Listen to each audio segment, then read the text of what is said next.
ಈ ಗೃಹಪ್ರವೇಶ ಮಹಿಮೆಯುಳ್ಳ ದೇವರು ಒಳಗೆ ಪ್ರವೇಶವಾಗುತ್ತಿರುವ ಎಲ್ಲ ಚಪ್ಪಾಳೆ ಹೊಡೆಯೋಣ.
ಯಜಮಾನ ಇರುವಂತ ಕೋಣೆ ಬರ್ಬೇಕು, ಒಳಗೆ ಬರ್ಬೇಕು.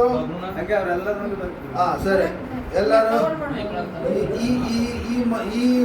ಈ ರೂಮಲ್ಲಿ ಮಲಗುವಂತಹ ಯಜಮಾನ, ಈ ಮನೆ ಯಜಮಾನ, ಆತನು ಯಾವಾಗಲೂ ಸುಖ ಶಾಂತಿಯಿಂದ ಸಮಾಧಾನದಿಂದ ಜೀವಿಸಲಿಕ್ಕೆ ದೇವರೇ ಕೊಡಬೇಕು, ಅನುಗ್ರಹ ಮಾಡಬೇಕು ಅಂತ ಹೇಳಿ ನಾವು ಪ್ರಾರ್ಥನೆ ಮಾಡಿಕೊಳ್ಳೋಣ. ನಾವು ಮಧ್ಯದಲ್ಲಿ ಆತ್ಮೀಯ ತಾಯಿ ವಿಷಯ